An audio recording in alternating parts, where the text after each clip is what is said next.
All right, welcome back to our podcast. I'm Jill, I'm Emily. and welcome to Who Let the Dogz Out. Oh. So, today's episode is going to be about Emilie, and we're going to dive into her life and some of your struggles, but then some of your achievements. Ooh. Yeah, so I have my phone here so that I can keep track of the questions I'm going to ask you. So, we're going to start off with this is Emilie. M dog. M doggy dog. So, how old are you? Oh, I just turned 30 years old, which is weird because I'm pretty sure I'm still 17. That's what it feels like. I'm convinced that if I were to get pregnant tomorrow, it would still be a teen pregnancy. Yeah. So when was your birthday? Last week. Last week. Okay. 30-30. 30-30. And how'd you celebrate it? My awesome friends threw me a surprise party. It was awesome. Did you have fun? I did. I love you guys. Yeah, it was fun. Stressful to plan, but it was fun. Great. Tacos, everybody just being able to see everybody in one spot, and it just goes by really fast. It's almost like weddings when people are freaking out about a wedding. I'm like, dude, chill.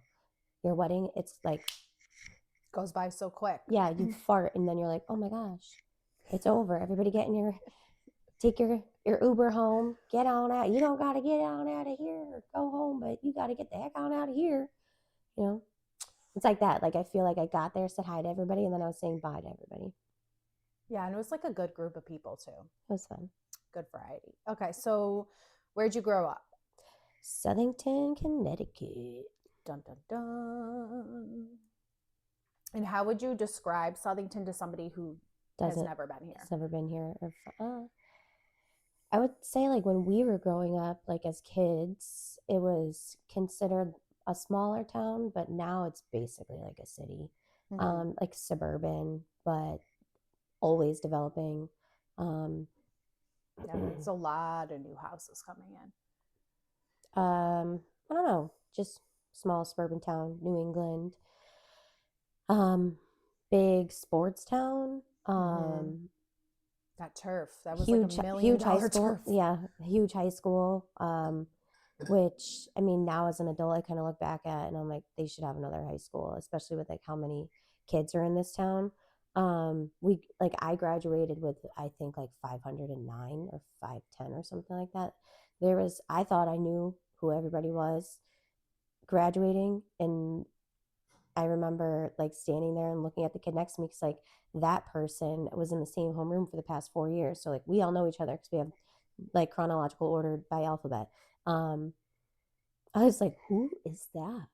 And this kid was no, not him, but whoever that was being introduced. It was whatever. They had a role or whatever.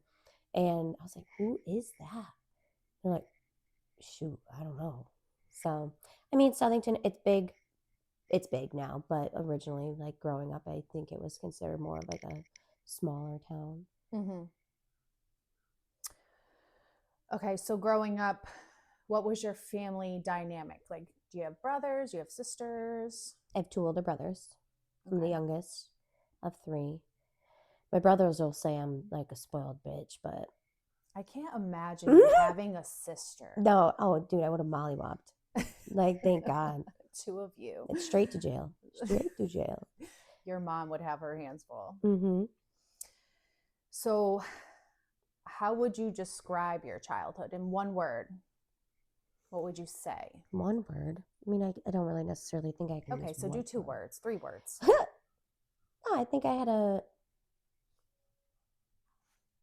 good, involved childhood overall. I think that I would do some things differently, but that my parents were doing the best that they could with what knowledge they had at that time. I didn't really grow up around alcohol. Neither of my parents drank because they were children of alcoholics. Okay. So them being children of alcoholics, I think that kind of once they had kids, they were yeah, we're not going to drink. So there was never alcohol in my house. I never was able to be oh, I'm going to steal my mom's vodka. There was never that. So I would say that, like, when it comes to substance abuse, because obviously we talked about this being, that's something that we're going to talk about on this podcast. I'm not a really big alcohol household. That's interesting. Mm-hmm.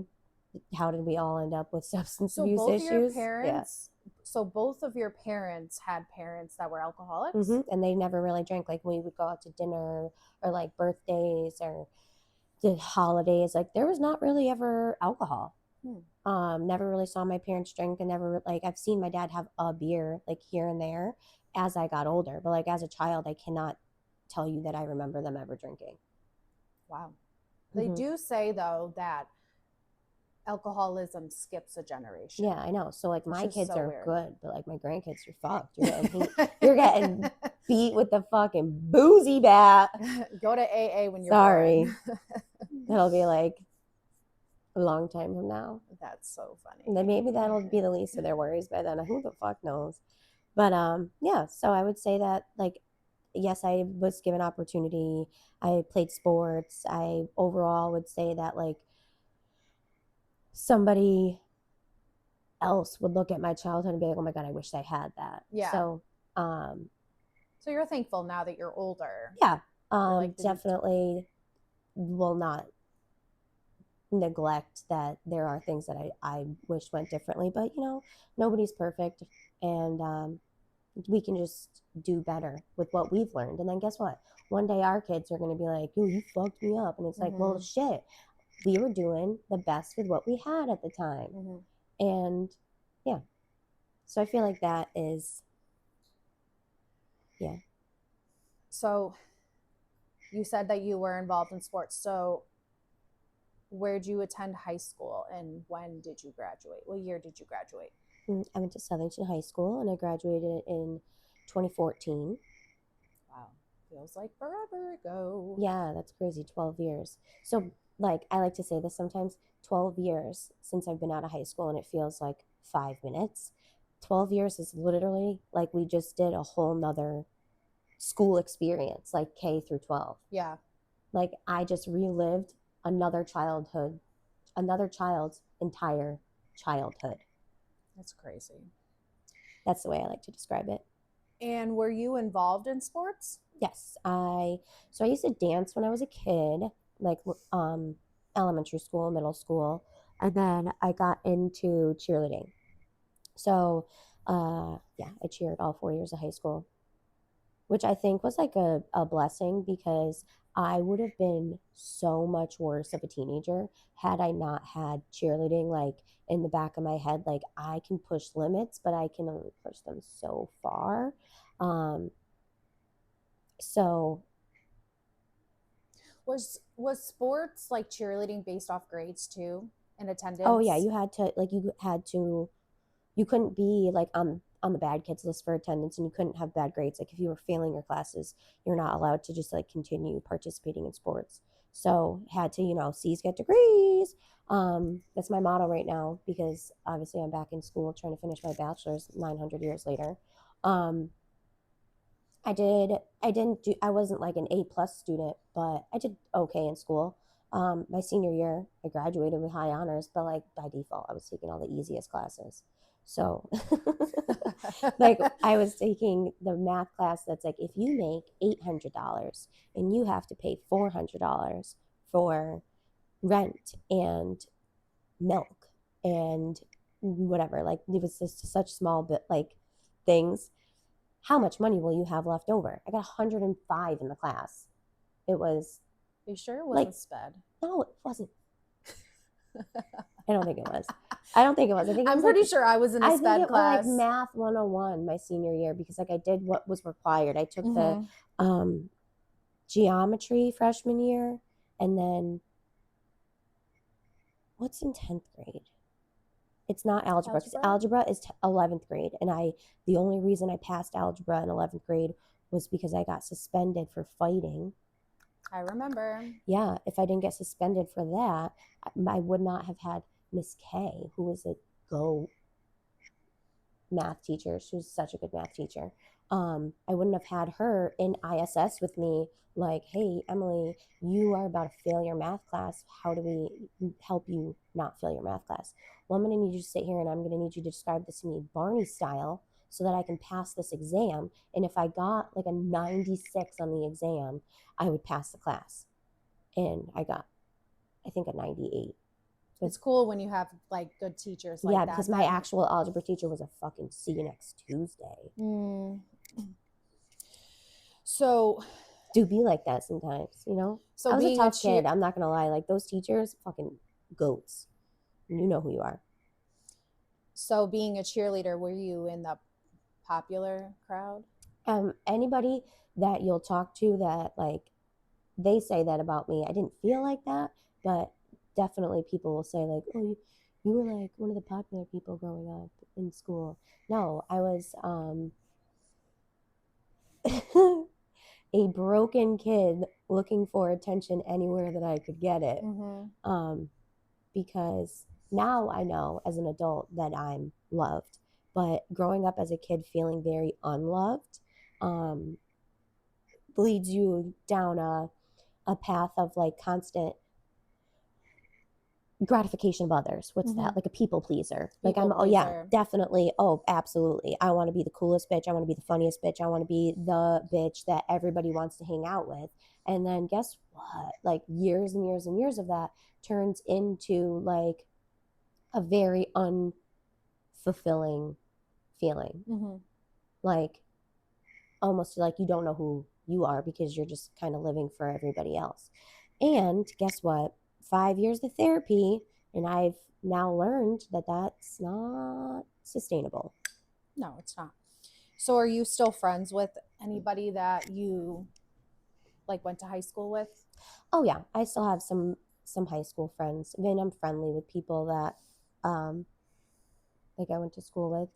It's just like it's so weird growing up, and I know that a lot of people feel this way because I say this to people, and I'm like, oh my god, like so weird growing up.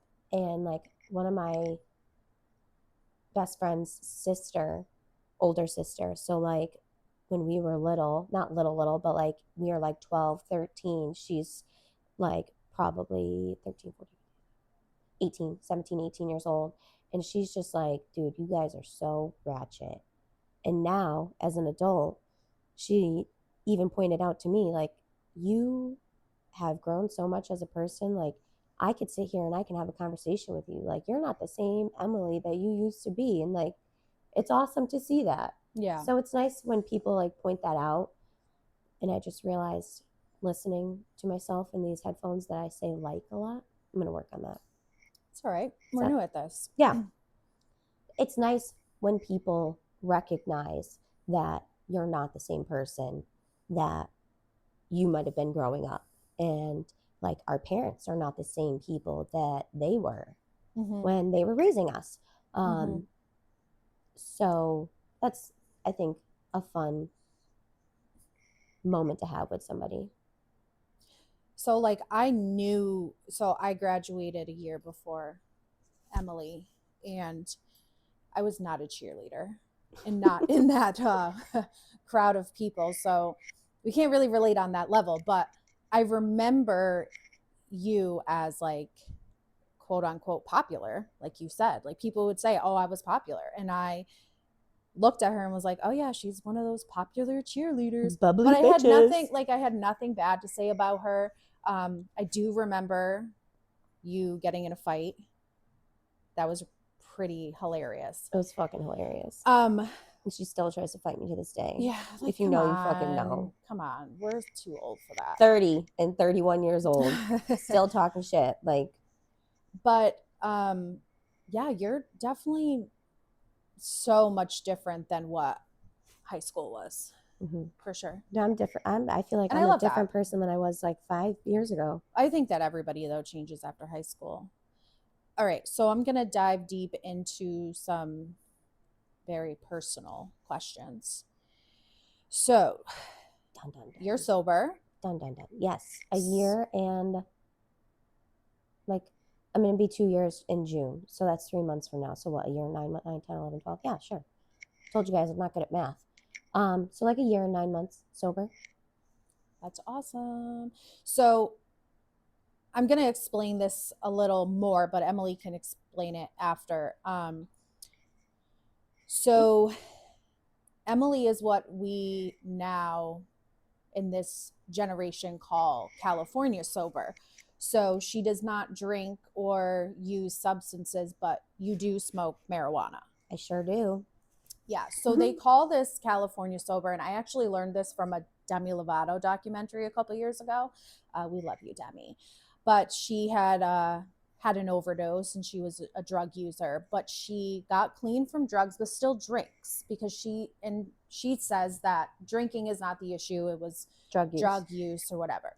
And I have learned from a lot of research and stuff that people do use marijuana in recovery for many reasons, but it's actually really useful to people who are heroin addicts because usually people who are heroin addicts have to go on Suboxone.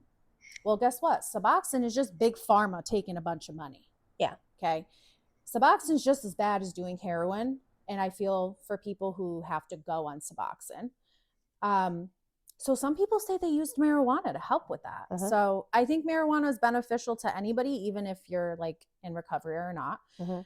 I do not smoke pot. I am what you would call an old timer of recovery, but Emilie's like 2026 recovery. Either way, you are a recovering addict, an alcoholic, and I'm proud of you. It means nothing different. I'm proud of you. I think that if you smoked weed, Jill, you that's just like not you. Like you No, I'm already like lost. She just sit there and like stare at you and be like, "Can I have a Cheeto? Give me some cereal." And you're just like go all the time. Where I am, but I do need like for me to shut down at the end of the day, I have to, and it's just also I feel like it also comes with not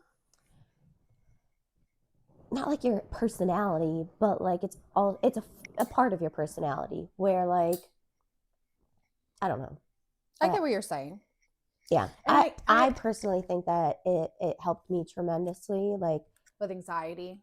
Yeah. Yeah. Because that's where like my mental health, I would say that I have struggled with depression at times, but it's mostly like super heightened anxiety to the point where like I've given myself IBS.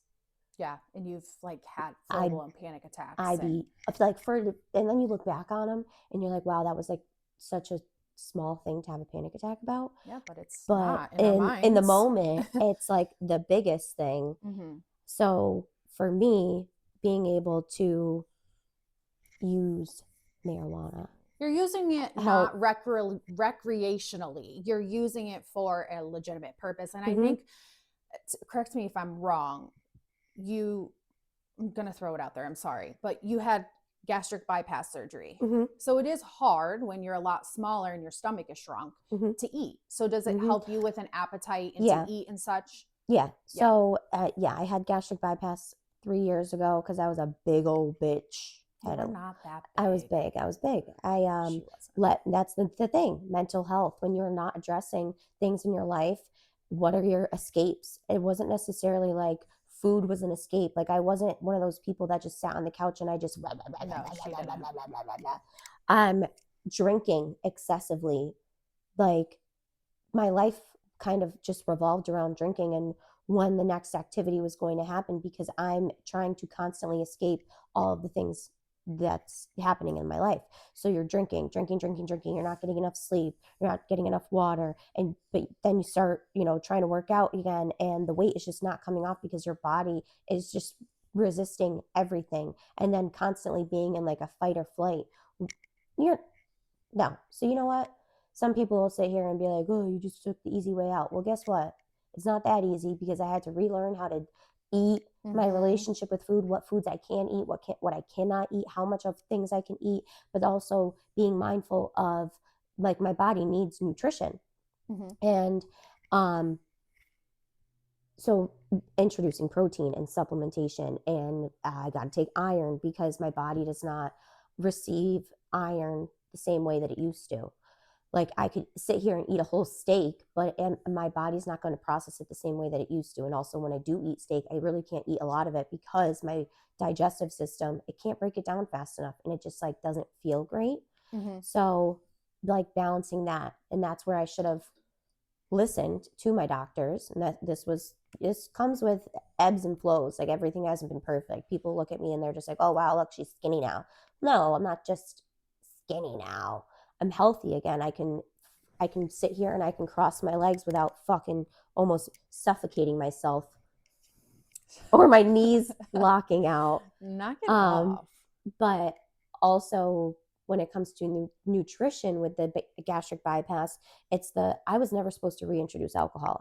Like, and that's where I think that was one of my biggest downfalls was leading up to the gastric bypass. I really wasn't drinking at all because I had to wake up, crack a brewski or crack a whatever and drink. I could go weeks, months, whatever, and not drink. It was every time I drank, I was a binge drinker. I was getting as fucked up as humanly possible, as fast as possible. And like, I saw nothing wrong with it. I just was the blackout queen.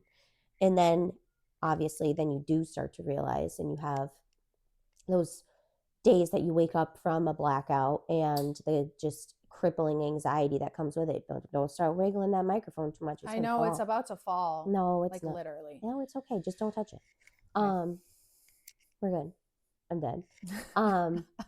Waking up with that anxiety, I think, yeah, is the worst part of it. Fuck a hangover. The anxiety, the hangxiety. Anxiety is so Oh, that took me bad. out. Like, just that took me out. So I started drinking after the bariatric, where I was probably like month 10 post surgery. And so I had lost a lot of weight, and the personality starts to come back because I had suppressed myself for so many years. And I kind of lost my motivation, my everything, because of things that I had experienced that I had never really fully unpacked and addressed and said in the mirror, like, you've experienced this and it has changed you. And if you keep yourself in this situation, it's like your life is never going to get better. It's where you are. And it is known that people who do get these surgeries tend to fall into alcohol because It's they're liquid. not getting that sensation of eating Mm-hmm. You can't treat like it they with the food used anymore. to, so they tend to start drinking. So I'm going to get you back on topic.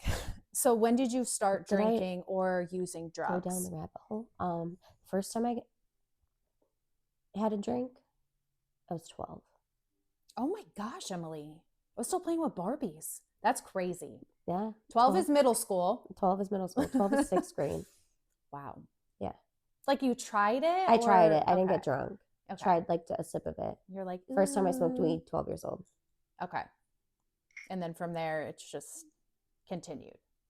Yeah. Like I tried it a couple times, and then I would definitely say the first time I got drunk, I was maybe 13 and I peed in my closet. Yeah. Because I was getting yelled at. So you knew something was up. Hanging out with older boys that I had no business hanging out with. Yeah, Okay. it's always the older boys. Mm-hmm. So did you feel that this was a peer pressure situation, or Oh, absolutely not. Like I wanted to be the coolest bitch ever.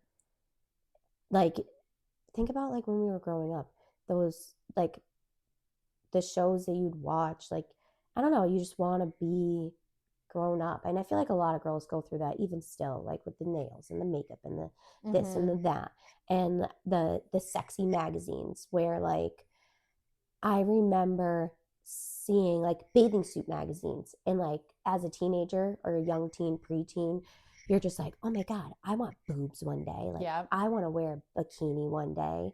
And I don't know. Now I don't want boobs. No, I don't want boobs. I don't want a bra. I don't want nothing. Take it all back. Yes. Return to sender.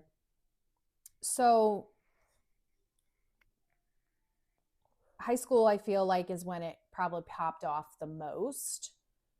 And then it just spiraled. Yeah. But when did you realize, like, I am an alcoholic, I have a problem, this isn't me having fun and partying with my friends, this is a serious issue? Like, when did the light bulb go off? And that doesn't mean you got sober the next day, but you were like, this isn't going down the bad road, or I have an would say issue. like around 24. Okay, so a decent time after being 21. But we did, like, 21 wasn't anything to us because No. we were drinking way before 21. Yeah, I was just annoyed that I'm like, I've been giving you my fake ID. Like, Now now we here's gotta my give you the real real ID. one. Like, what? Yeah, I would say like 23 or 24 is when I realized like I really wanted to stop, which is crazy because I got a DUI when I was 20. And that still didn't make me be like, wow, Emilie, you've got a fucking problem. I was very on the defense. Like, shit would happen. And I'm like, that wasn't my fault. The fuck? I didn't get a DUI because of me. No, it wasn't me. What? I wasn't drinking That behind the wasn't wheel. you. That was Patricia. I'm never going to do that again. Yeah, no, I would say 23, 24. And then you're okay. So 23, 24. I got you sober didn't at get 28. sober until you were 28. 28. Yeah. Ooh, decent time. That's the thing, is it does take a while for. There's a lot of events that happened, and I just started like looking back on them, and I was like, wow, like, you're fucked up. Like, I put my dad in a headlock because I thought that he was abducting me and was like a mobster and was going to sell me to like the Russian mob. Were you drunk? I was fucking hammered.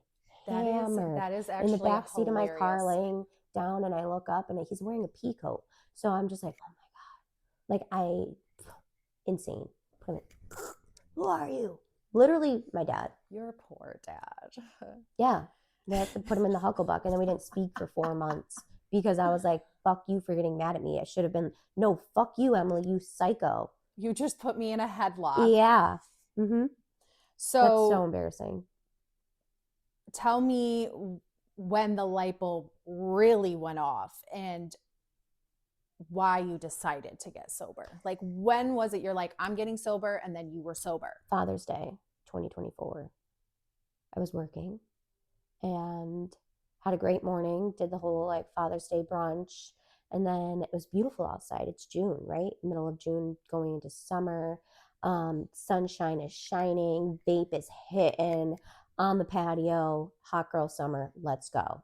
And I got hammered off of Fisher Island lemonades, and if you know what those are, that's called Blackout Mountain. Yeah, I've never had one. It's enough. Well, be grateful. They're fucking delicious, but Blackout Mountain, like, 10 out of 10 times you're getting in a fucking dually domestic, you're crashing your car, you're losing everything, you're sports betting on horses, you're buying prostitutes and strippers. That's all you're getting. Cocaine up the wazoo. That's all you're getting when you're drinking Fisher Island lemonades. And that's what I drank that night. And they just go down afternoon, not night. It was more like a darty. A darty that led into the evening. Hammered, blacked out. This is also post-bariatric. Is this the night that I picked you up? Yeah. Because then I got sober. The next day was when I was like, yeah, we're done with this. Hammered, and the next morning I realized, because you got involved. Yeah, and she was pregnant as fuck. Like, mind this you, is I June. didn't ask to be involved. I just was involved because somebody asked for help. Yeah. Then I saw the address. They had Emilie's location, and I saw the address, and I was like, "Ooh, fuck yeah! She should not be hanging out with these people to pick her up because they are total losses." So. Yeah. And the fucked up part is when I picked you up, mind you, she has a brand new Volkswagen, beautiful SUV. I wish I had one. She is completely like blacked out in the car. There's no people. There's no people in sight. I'm like, where is everybody? And she's just left there and expected to drive home like that. So those people can go fuck themselves. One of them is actually in jail. So Stop it. We can't put that on here. what? I didn't say her name. She's in jail. Anyways, that's just messed up. That's what really made me But then you upset. also have to think they're all fucked up too. So it's like I'm doing something that's messed up because I'm messed up. They're equally as messed up. They're balls deep. I'm just shaft in at this point. I know, but even me being like an alcoholic and an addict, I'm lying. I'm lying to everybody. Yeah, I have had friends get behind the wheel of a car because I was in the car with But them. now we look back at it and Yeah, we're like, that's so not okay. stupid. But there's so many times that I have done things and Yeah. I see people do things and yeah, not like it. I don't know. It's just you have such a clear mind when you're not drinking. It's like when you're drinking, whether you have a problem or not, I think that everybody rationalizes things so much quicker. Yeah. Yeah. Oh, it's only 2 drinks. Well, I was like 8 months pregnant. yes. Yeah. You were literally like Jack's arm was hanging out. And It was. She shows up and I'm just like, Jill. And then I realize I'm hammered and I'm like, oh, I'm in trouble. And Which you weren't. Like, no, I just wanted to get her home safely. I really was like, whatever. But it was one of those like moments where it's like you looked at me and you were like, if this continues like this, like you're not going to be around Jack. And that was like I sat there and I was just like, damn, can I hit your vape? Because that was heavy. Not me. Can I hit your vape? No, yeah. I did. And that doesn't, and I was, I was still going to be her friend and be supportive and hang out with her. You just weren't going to be around Jackie Jack. Yeah. That's all. And you were the Bender Quender. Yeah. Bender Queen. And that next morning, I realized like that was heavy. But then I also realized that I was never going to be able to get out of that relationship that I was in because that was a huge contributor to why I was drinking. And then I started hiding it because I would be like punished every single time I did. Mm-hmm. So then I started trying to hide it. And my mom said it best, like that night, she just like kept looking at him and was like, what is going on? Like, why is she doing this? Why is she acting like this? Like, what's happening? And the fact that he's, oh yeah, she's just crazy. She's crazy. I don't know why she's doing this. I mean, bro, you can't imagine as to why I'm doing this. Yeah. And I remember he said, she needs to go to an AA meeting. Do you think you can take her? And I said, why the fuck am I going to take her to an AA meeting when I don't go to AA? Right. She's not going to do it if she sees her friend doesn't do it. But there are people who, that's my next question. Do you go to AA or NA? And what do you think about it? No, I don't. I don't. So have you ever been to a meeting? No, I've never been to a meeting. I don't really have any interest in it. I felt like if I could get past like each milestone that I set in my head, then like at that point I was already like, I'm ahead of it. So now why do I want to go to a meeting and share with, just a bunch of random people, which is funny because now we are sharing with a bunch of random people, but kind of on our own terms. Mm-hmm. I was put into a group therapy like for bariatric surgery, and I don't really feel that I benefit from group therapy. It's nothing against it. If you do, you do. Like us, we benefit from talking about the shit that we've been through.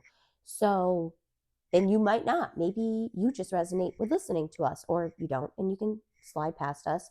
But I don't like group therapy. So I didn't like it when it came to the post-bariatric. Like, I don't need a support group. I'm going to hold myself accountable. Mm-hmm. And then if I don't hold myself accountable, I'm the only one that I can blame for that. And that's, I feel like, something that is also like, I don't like to have my burdens put on anybody.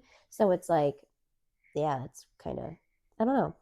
And then I just was never interested in AA because you didn't go. Like, maybe it would have been different if she was somebody that really went to AA on a regular basis and was like, yeah, it's cool. Like, you should come. And maybe I would have tried it.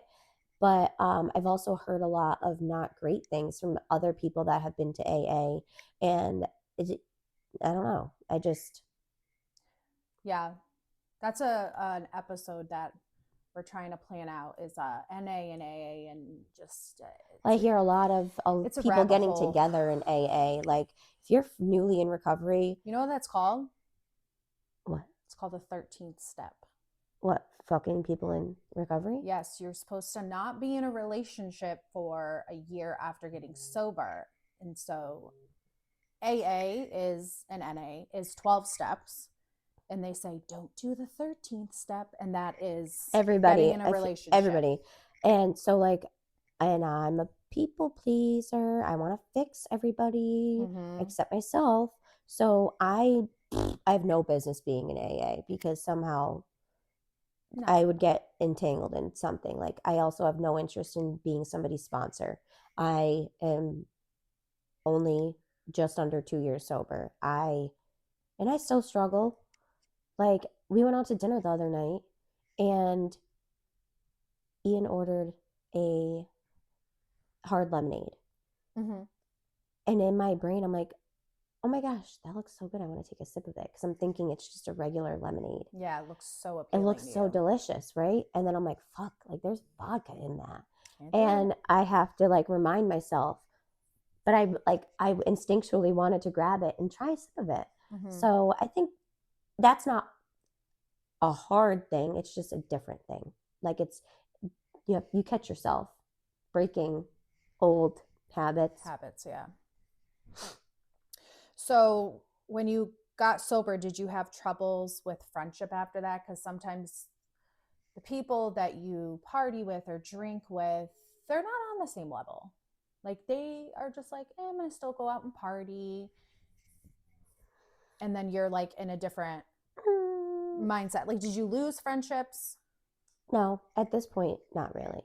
There's just people that I don't really hang out with anymore. But your friends are supportive. Like, yeah. your friends that aren't sober, like, don't count me. Yeah. Yeah. You do have good friends. I'd say, like, everybody's very supportive. And there was, like, even more mindful than I am. Like, I didn't go to a bar the first month I was sober, but I could now be in a bar and I could be around people that are drinking. I would say the first 6 months, I'm not gonna lie, I had FOMO, but, like, getting past the FOMO aspect of it, that's hard. Yeah. And all right. So, Emilie, tell me one thing that you could say you love about being sober. One thing that I love about being sober is that I'm able to be way more present, and I don't ever have to worry about possibly being in a situation and not, like, having control. Yeah. Like, I have control again. You can't control everything in your life. So if you're able to gain control of at least one thing, at least you know that, hey, I've got this. I'm not going to have a family event or a friend's event or any type of event that I'm going to go to and I'm going to have regret after leaving that. Like, I now am able to attend things, and and not to say that I don't still put my foot in my mouth. I would say that I still sometimes might do that, but not to the point of, like, not remembering what I said or did. It's like, and having everybody call you the next day and be like, this is what you said and this is what you did. Or, like, looking at, that's why I deleted Snapchat. And also, if you're over 30 years old and you have Snapchat still, fucking delete it. Stop being a weirdo. I do not have Snapchat either. That's just my personal opinion. Like, you want to, like, no, absolutely not. Snapchat is for kids. For kids. For it's middle literally schoolers. For, like, kids. If you are over 30 years old, I'm going to say 25. If you're over 25 years old and you still have Snapchat, the fuck are you doing? Because you want to know what? My biggest thing was on Snapchat, I would get hammered and I would, like, make it would be my story. And then I'd go back and that's how I would look back at what some of the things that I did the night before. And I was just like, wow, like, this is so embarrassing. I need to, because I'm a little bit more reserved when it comes to Instagram and Facebook. It's definitely not as reserved as some people. I am a bit more loose with things on there, but I'm not posting me hammered on my Instagram stories. I'm not, you know what I mean? So that was kind of like my first, and that was So if I'm 2 years sober, that was probably 2 years, like 2 years before I got sober. So I haven't had Snapchat in like 4 years. It's just not. It was. There's no I was point of very. it. Yeah, I was really embarrassed. And then outside of the drinking aspect of it, if you have Snapchat still, and like, what are you doing on there? That's all. The only thing people do on there is like share stuff like that, or naked pictures, or Yeah, I was gonna say, you're conversing with somebody that you shouldn't be side conversing with. piece. Yeah, Yeah. yeah. So all those guys out there that are like, Add my Snapchat. yeah, goodbye, Just give the Just phone number, man. Like, why do we have to do the I see, Snapchat? I see this all the time on like the "Are we dating the same guy" pages, because I love that I think page. it's hilarious. I'm sorry, I can't not. It's addicting. It's so funny. You know, I don't drink anymore, but I love to be a fly on the wall. Nosy. I love being I'm nosy. so nosy. I have the biggest mouth ever too. So Don't ever sorry. tell her a secret. Don't 'cause tell she me a might- secret. she might Absolutely tell not. Don't. I'm everybody. telling everybody, and not even like to be mean. Like, I'm No, really not trying to be. So I just have a big fucking you mouth. word Like, don't vomit. tell me if you're pregnant, because I'm immediately going to get you a balloon that says like "Congratulations, baby," and like you didn't want anybody to know. And I've confetti cannons, everything. I have no chill. It's gotten better, but it still isn't great. And I feel for my friends because I've shared, we understand. I like, think now. yeah, like, don't tell me things. If it's a secret, like, don't tell Emilie. All right. So, what is something that is now tough in recovery? Like, what is?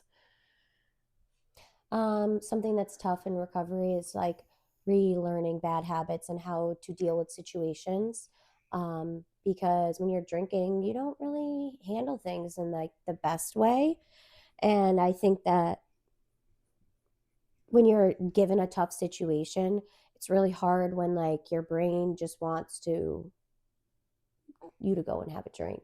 Mm-hmm. You can't do that. So then you really have to face if you're angry, if you're sad, if you're just drained, if you're whatever you're going through, raw dogging it. That's the hardest part. Do you ever But get it's also like triggers? the best part. Like, I sometimes will. Mood. I'm not really triggery, but like sometimes you're like, oh man, that was a bad day. I can go for like a really cold beer right now. But I Yeah. can't do it, but I'm thinking it. Yeah. Yeah. Oh yeah, once it starts to get hot outside, like nice and Yep. beautiful, I would like, after having a really bad winter, like I experienced this last year. Once you get out of winter and it's like hot girl summer, you want to wear like tank tops and be outside. Be outside. Um, that sucks that you can't crack a White Claw. Ain't no laws when you're drinking claws, or like have a glass of wine. Like, we're just never going to be able to experience that again. So what do? You get a cool fancy glass and you have Diet Coke, or you have a Shirley Temple, or you have whatever.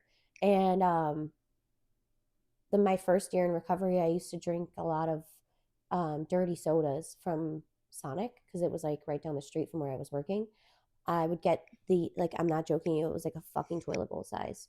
This drink, cherry limeade with a little bit of coconut cream. I love cherry limeade. Yeah, and I would just fucking annihilate it. And like my coworkers would be like, "Why do you like?"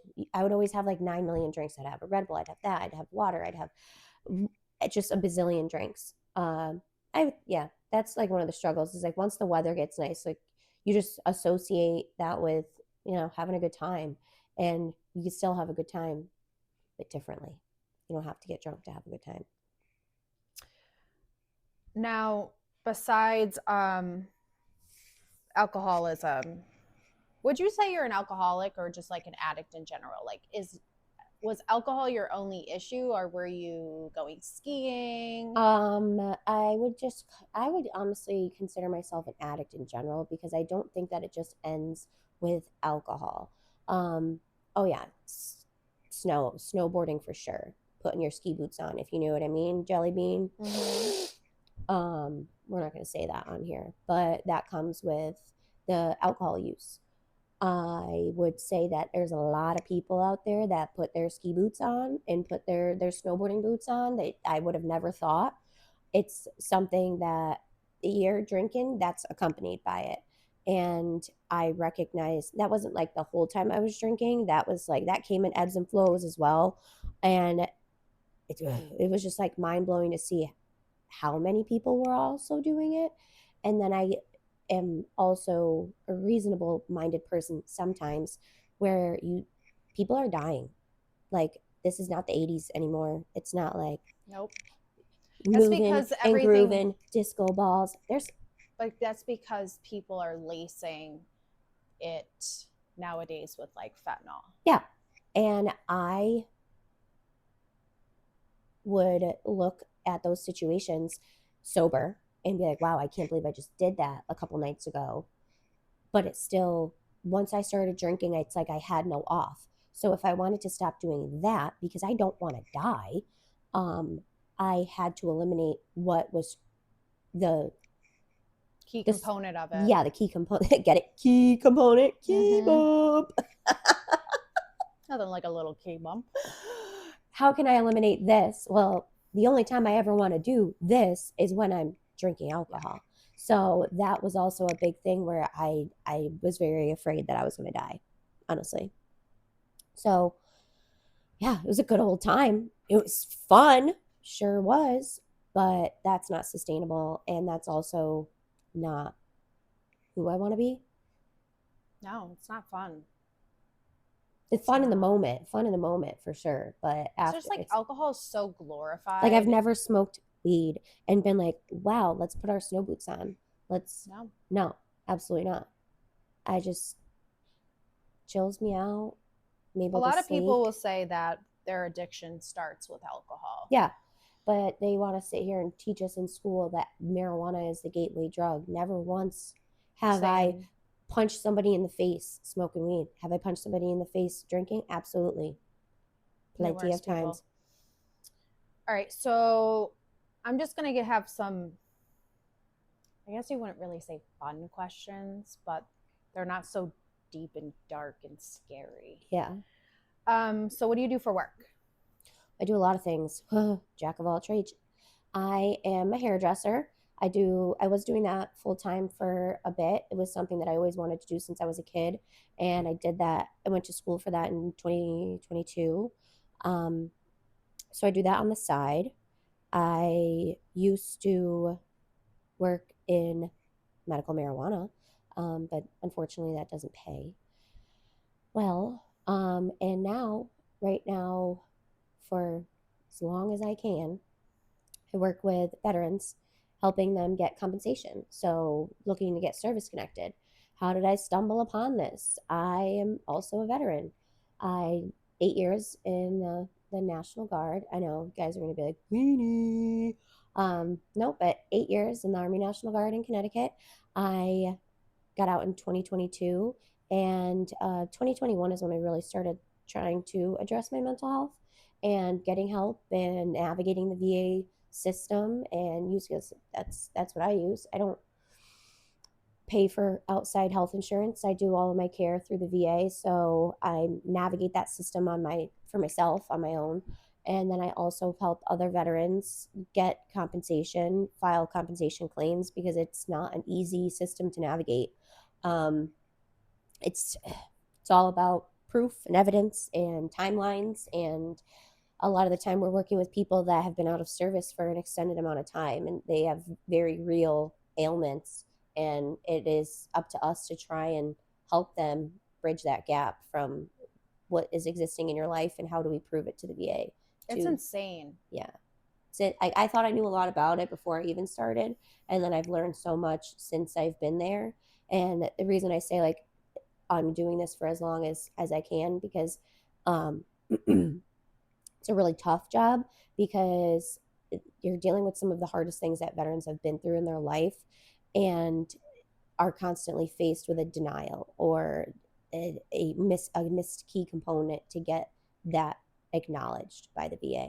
And it's anything when it comes to healthcare, mental health, just benefits in general. Like, I want everybody to get what they're entitled to, but sometimes it's a very thankless job, and it can be tough. So And they take it out on you. yeah, like I'm the middleman. I'm delivering a message, not that I agree with it or not that I think that it's right. Sometimes I have to deliver news that sucks, Yeah. and that's hard. So I'm realistic to, like, the aspect of my mental health. And there's some days that I'm unable to shut it off. And I am also in recovery. And I've become very self aware in what is tough for me. And I have recognized that long term, unless I'm also working on my mental health, which I am, like I go to therapy, that this could be a job that long term is very tough. Yeah. And if I've had times where you've called me really upset because somebody told you to go fuck yourself. Yeah, every which way. And that I'm a stupid idiot. Yeah. Like, I'm sorry.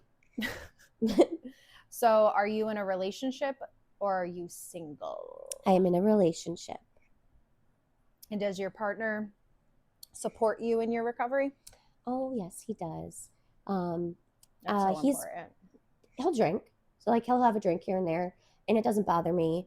But, like, he also is at a point in his life where he's just not really drinking. And that was nice to, like, connect with somebody where we're not like the exact same age, but we are from the same area. We know a lot of the same people, grew up in the same town, literally a fart away from each other.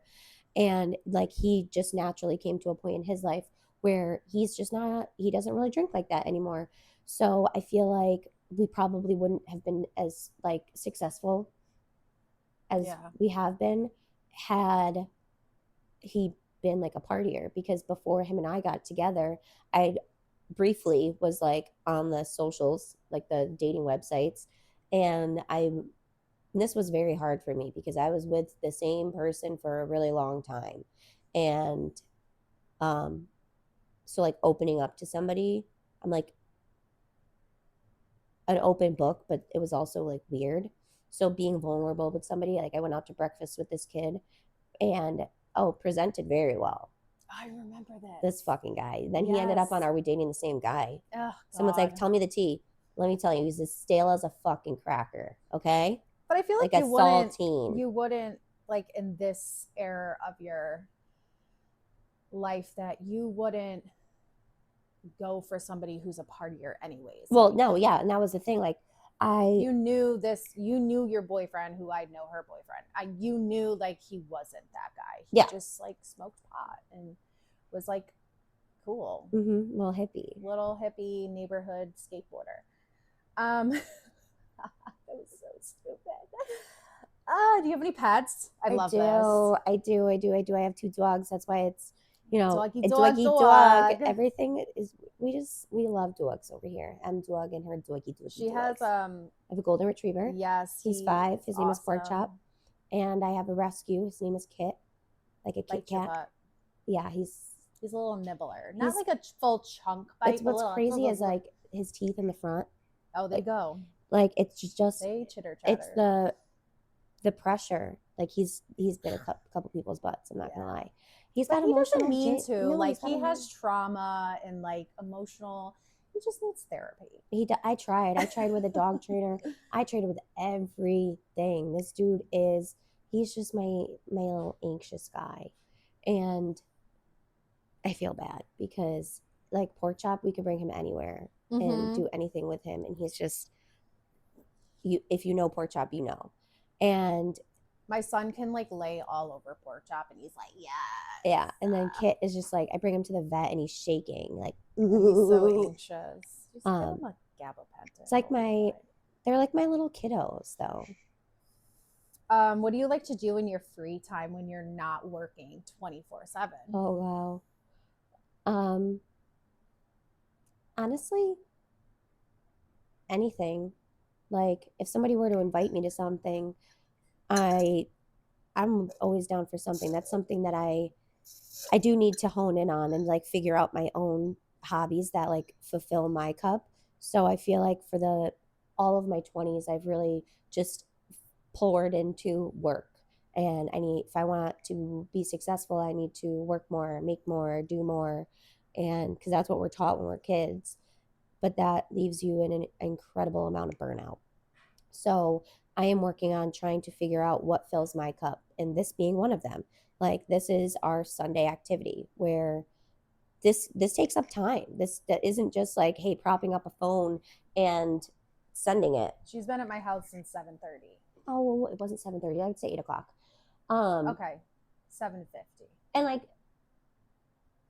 getting outside, doing whether it's a winter activity or summer activities. Like my boyfriend, he likes to go rock hounding and he likes to go skateboarding. So I got a skateboard for Christmas. So this spring, once put it together and we have some consistent nice days, I want to be able to get out there and skateboard, so that when it's winter time and I like to snowboard, I didn't snowboard at all this year just because life happens and time flies. Wasn't at the budget. Snowboarding's expensive. Yeah, it is. I do want to be able to go next year and like do stuff like that. But I find myself always pouring more tasks. Like I'm back in school right now trying to finish my bachelor's. Did I have time for that in my schedule? No, not really, but I'm figuring it out.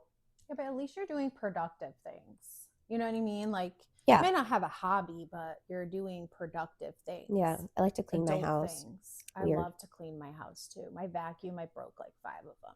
I've broke like 3. I bought a pet one specific, and it like, Oh, with 2 dogs. yeah. So, I like to do that kind of stuff. Okay. That's it. That's it. This is gonna be my favorite part because I went on Google and I just typed in random questions to ask your friends because I was like, What else do I ask this but bitch? this is so no, it was just like I want it to still be funny. Like I don't want it to be like, oh, we got sober and our lives are so horrible. Like I want it to be funny because we're funny people. Yeah. So if you went on a road trip with 3 friends, who would you bring? And you don't have to bring me. I'm dead. Because I'm probably not the person you want to bring on a road trip. I'll be like, I have to take a nap 3 times. 3 naps a day. Like a toddler. 3 friends to bring on a road trip. Mm-hmm. I'm gonna bring Jess because I've already road tripped with her. She's great to travel with. Jessica Griffin, Caruso. Sorry, my bad. She's mom all day, every day. So she's gonna have we're gonna have water bottles, we're gonna have snacks, we're gonna have sandwiches, we're gonna have everything. We're gonna have like all of our plans are laid out. So Jess Calvo, Jessica Griffin, and then Caruso. Sorry, I don't know why I keep saying Griffin. She's married. And then third of my friends.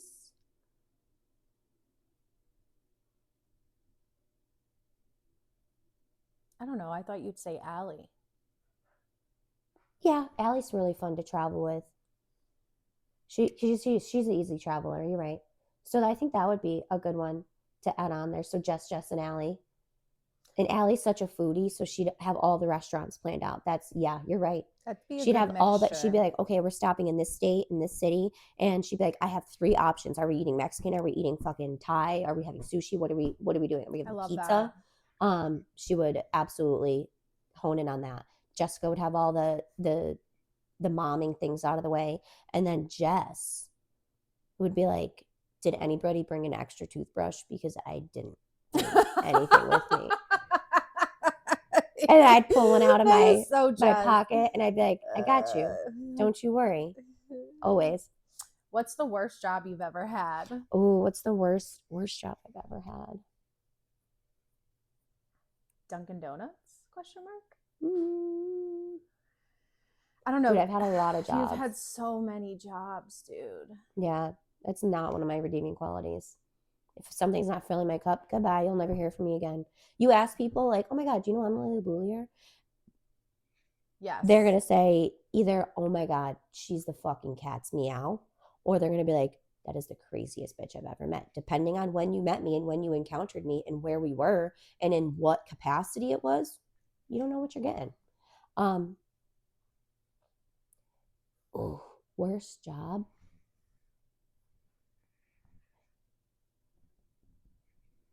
Cheerleading coach. Oh, yes. I remember that. Fuck that. Dealing with the parents, not fun. And like, working with kids in general is tough. Really tough. It's really tough. And then like the whole politics of like education and stuff, it was just Girl, I get it. I'm in the trenches with it Yeah, currently. no. I was trying to fulfill something because, like, obviously I used to cheer. So I'm like, oh my God, it's going to be great. It's going to be awesome. I'm going to blah, blah, Cisco, blah, no. I remember some No. of your horror stories Yeah, from absolutely that not. job. Nope, So. I will never do that again. I will go back to the group homes. I'll get shit thrown at me, beat me up, don't care. No, Who'd never. play you in a movie? Who would play me in a movie? Who is that comedian? Tina Fey. Or Amy Poehler. Yes, her. I've always thought about going into comedy, but I don't know if I'm actually as funny as I think I am. You are, but I'm not. Scripted wise, I don't know. It would I don't be know like how a 4-day show. Yeah, I don't know how it would work the crowd. I'd be like, what's up? What's your job? If you had to delete all the apps on your phone, which 3 would you keep? If I had to delete all the apps on my phone, which 3 would I keep? I would keep my Dunkin' app because I have a lot of points on there. And then I would also keep my messages app because we don't really need our phone. Like, you can fully communicate through message. You're not throwing the phone away. Oh, just the app. I really like solitaire. I would keep my solitaire app. I'm surprised you haven't said TikTok yet. I think Instagram over TikTok. Oh, no. Because you could still TikTok have reels. All over. No, I like TikTok better. So, like, I want to have a game, and then I have one form of social media, and then what was the last? My messages app. Yeah. I guess I want to. You mean Messenger? No, messages, like your text messages. So that doesn't count? I don't know. I don't think so. I would also then keep my health app because I like to track my period. I'm sorry. I'm looking at Josh, and he has his head down. He's like, you dumb bitch. Are we buried or cremated? Buried or cremated? Cremated all day long. Oh, man. I don't want to be sitting in the ground floating around like a fucking turd at the bottom of the toilet. Absolutely not. I gotta get my composure back. So much cheaper too. You ever seen that sign on the highway that says "Get cremated for $936"? I know. Absolutely, all day long. Mm-hmm. Well, my You father could put a rock somewhere with like some flowers and be like, "Here, my leaves." dad wanted to be cremated, but thank God he did because it's so much cheaper. Yeah, so much cheaper. And also, like, land. You know what's going to happen one day? We're going to be off this earth, and they're going to start repoing. That's what they're going to do. They're going to start repoing cemeteries because they're going to be like, we got too many goddamn people. We need to build another apartment complex. Yeah, but and they're going to dig everybody up, and they're going to fucking cremate them anyways. My dad got cremated but still wanted to be buried. That's such a Daddy Dave thing to do. But anyways, just put it in the soil. If you could be any animal, what would you be? Dude, I want to be pork chop all day long. If I ever am reincarnated as an animal, I want to be a golden retriever that goes to a fucking bougie ass mom that loves to give snuggles and treats. Like, I want to live pork chop's life. I'm not a perfect dog mom by any means.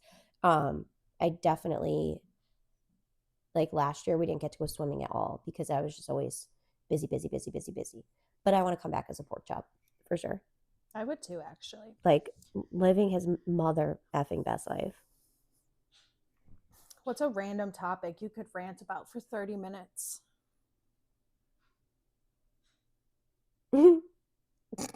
Anything, honestly. Rant about for 30 minutes? The fucking government.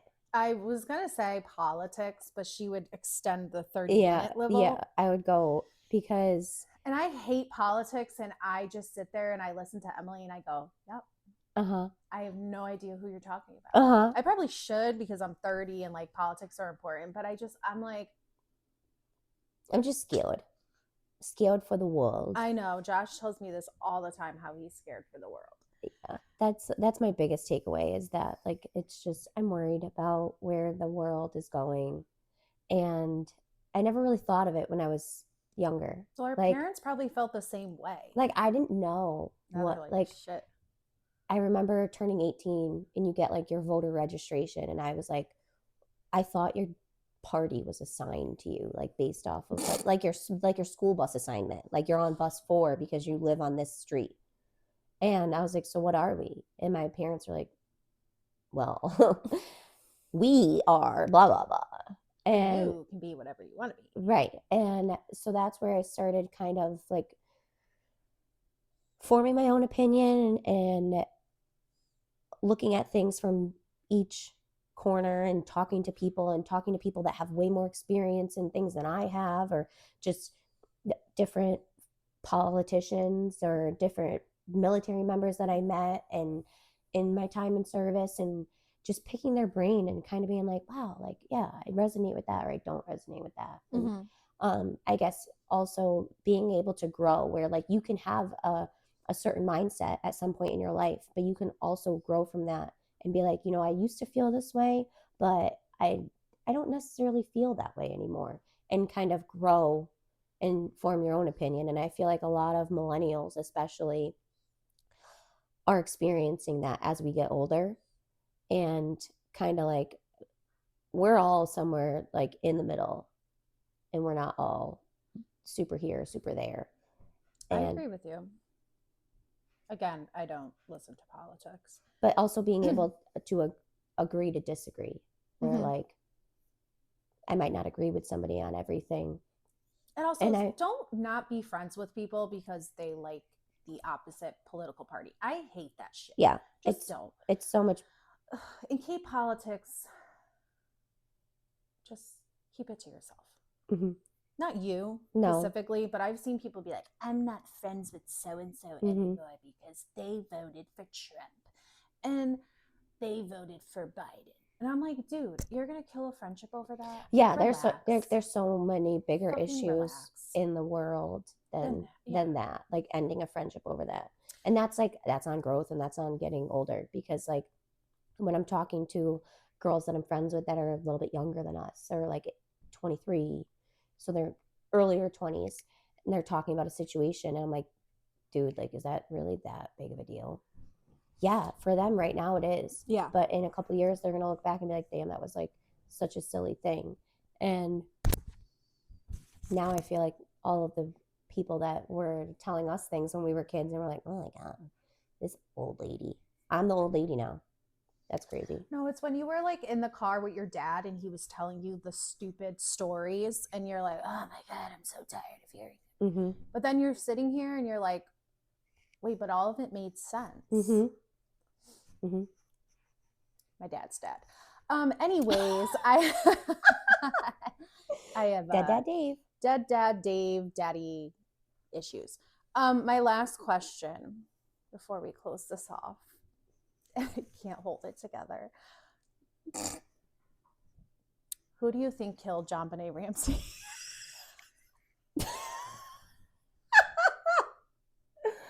I'm obsessed. I'm sorry. I'm literally clinically insane over the case. We don't have to get into depth with it. It could be a one-word answer. You know that Lisa knows. Yeah. We have a. I don't think she knows. If they let her run the case, she would solve it in fucking 30 minutes. She would have solved it a long time ago. I know. She's had that JonBenet Ramsey book since the 80s. I know. Listen, time's a ticking. We have a individual that we used to work with in the group home, and she hyper fixated on the JonBenet Ramsey case. And we probably didn't help her because I hyper fixated and then on we went down the rabbit hole with her, and we're like, it's the fucking brother, it's the dad, I think that they're all entangled in it. And I also think that she was on Epstein Island. Thank you. I literally have been saying this to Josh, that because I have seen videos on TikTok surface. Yes, 110%. Absolutely. So we don't even know. Maybe they found her body, right? No, like the body's never been found. No one knows. It is like without a trace of what happened to her. So yeah. No, wait. Yes, they did find her body. They did. So they know she's. Now I act like I don't know the case, but I know the case. We do know the case, but we just got way too many things going on in our head. I would have to pull up the cliff notes on it, and then I'd be like, oh yeah. No, they found her in the house on Christmas Eve, Yeah. like in the basement. But then it was like she got sexually assaulted. Yeah. But then they came in and like I erased refuse- all the fucking evidence. Yeah, I refuse to believe that like I could think about something in my brain and not say it out loud, and somehow it'll end up on my algorithm, and it'll be like, oh my god, you need to buy this. I refuse to believe that we have that capability of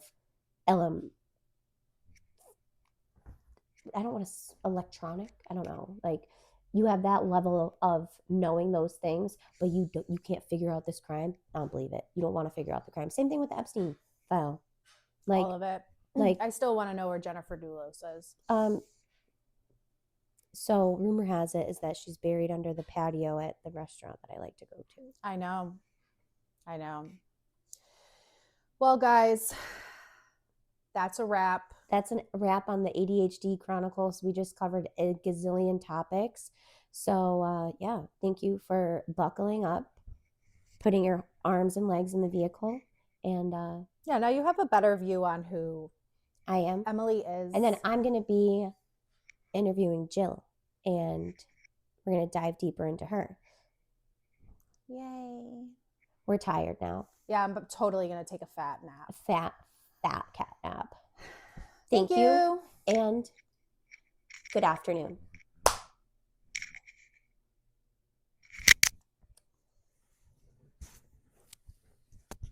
That was good.